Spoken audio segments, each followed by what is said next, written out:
फ़लस्तीन और इसराइल के बीच एक मरतबा फिर जंग शुरू हो गई है। दोनों तरफ से हमलों का सिलसिला शुरू है और इस मरतबा गज़ा पट्टी से जिस अंदाज में रॉकेट दागे गए हैं इसराइल पर, वहाँ की राजधानी तिल अबीब और दूसरे शहरों पर, उससे इसराइल की चीखें निकल गई है। इसराइल परेशान हो गया है।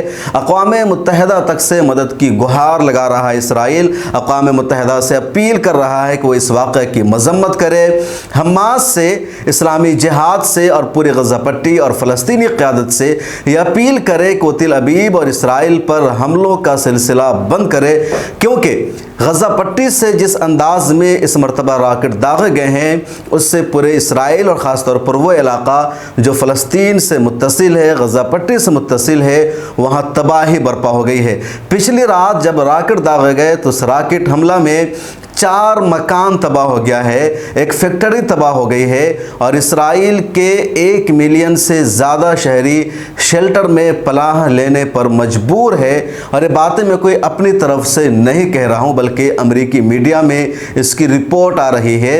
इजरायली मीडिया ने खबरें शाये की है कि किस तरह आधे मिलियन से ज़्यादा लोग वहाँ पनाह लेने पर मजबूर है। मैं स्क्रीनशॉट आगे दिखाने जा रहा हूँ आपको, लेकिन पहले ये बता देता हूँ कि जब गज़ा पट्टी से इसराइल पर रॉकेट दागा जाता है तो इसराइल का वो 200 किलोमीटर का एरिया जो गज़ा पट्टी की सरहदों से तकरीबन मिला हुआ है, वहाँ कोहराम बर्पा हो जाता है, वहाँ अफरा तफरी मच जाती है, लोग शेल्टरों में छुपने पर मजबूर होते हैं। और ये जो मुत्तसिल एरिया है वो तिल अबीब है, बेर सबा है, अस्कलान है, ज़कीम है, या जुनूबी या साउथ तिल अबीब का एरिया है, ये वो इलाके हैं जहाँ ज़्यादातर गज़ा पट्टी से दागे गए रॉकेट का असर होता है। और जब हमला होता है तो फ़ौरन सायरन बजाया जाता है। सायरन बजते ही ये लोग जगह जगह शेल्टर हाउस में छुप जाते हैं। ज़मीन के अंदर शेल्टर हाउस बनाए गए हैं।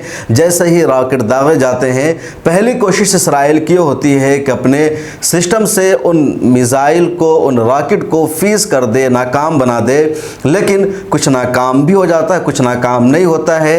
इस्लामी जिहाद वालों को कामयाबी मिलती है, हमास को कामयाबी मिलती है और उनका रॉकेट निशाने पर जा पहुँचता है और उसमें कई मरतबा शहरी हलाक हो जाते हैं, मकानात तबाह बर्बाद हो जाते हैं, कुछ फैक्ट्री तबाह बर्बाद हो जाती है। चुनांचे पहली कोशिश होती है इसराइल की कि उन रॉकेट को फीस कर दिया जाए, नाकाम बना दिया जाए। अगर वो नाकाम ना हो तो कम से कम कोई इंसान उसमें बर्बाद ना हो, किसी पर वो ना गिरे, इसलिए फ़ौरन सिटी बजाई जाती है और सिटी की आवाज़ सुनते ही लोग अपने घरों से, अपनी ऑफिसों से फ़ौरन निकलते हैं हड़बड़ाते हुए और शेल्टर हाउस में पहुंच जाते हैं। स्क्रीन पर आप एक तस्वीर देख सकते हैं। CNN ने इस तस्वीर को अपने यहाँ शाये किया। CNN अमेरिकी मीडिया हाउस से यहाँ किस तरह लोग इस शेल्टर हाउस में छुपे हुए हैं आप देख सकते हैं। कोई झुका हुआ है, कोई खड़ा है, कोई बैठा है। तो ये हालत होती है। इसराइल में डर और खौफ का ये माहौल है।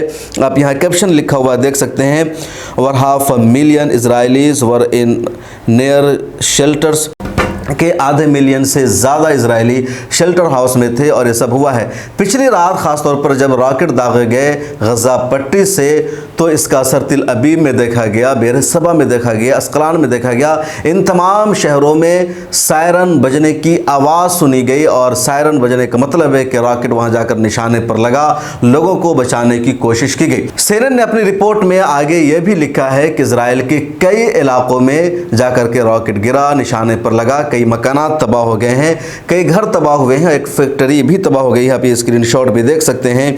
Several location in Israel suffer direct hits by rockets from Gaza, के मुतअद्दद इलाकों को नुकसान पहुंचा है गज़ा की तरफ से दागे गए रॉकेट से। और इस मरतबा गज़ा की तरफ से जो रॉकेट दागे गए हैं वो हमास ने नहीं दागा है, बल्कि इस्लामी जिहाद ने। इस्लामी जिहाद नाम की एक तंजीम भी गज़ा पट्टी में है, जिसका मकसद है मस्जिद अक्सा को आज़ाद कराना, यहूदियों से उसको बचाना और इज़राइल के नामो निशान को मिटाना।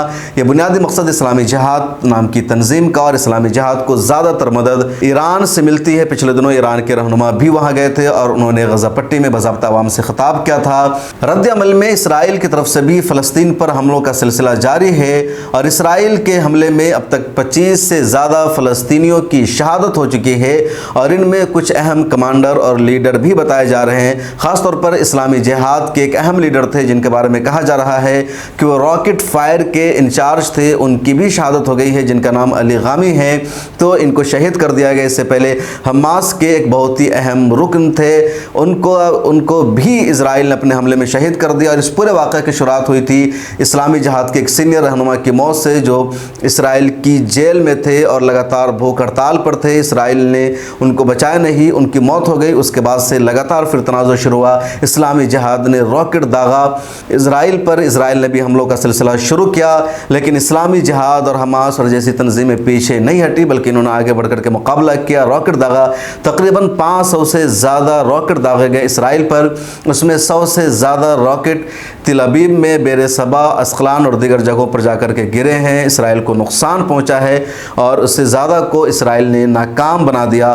तो ये पूरा नुकसान हुआ है इस मरतबा इसराइल का, और इसलिए इसराइल बुखला गया है। अब देख सकते हैं कि अक़वाम मुत्तहिदा के सेक्रेटरी जनरल की तरफ से स्टेटमेंट इशू किया गया, जिसमें उन्होंने इसराइल की तरफ से किए गए हमला की भी मजम्मत की है, लेकिन उससे ज़्यादा बढ़कर उन्होंने गज़ा पट्टी की तरफ से दागे गए रॉकेट की मजम्मत की है और कहा है कि गज़ा पट्टी से रॉकेट दागने का सिलसिला बंद होना चाहिए।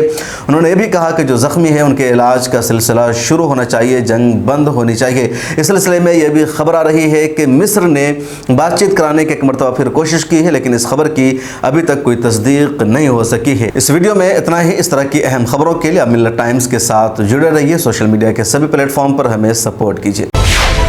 मिल्लत टाइम्स को आपकी ज़रूरत है, हमारी आप माली मदद करें।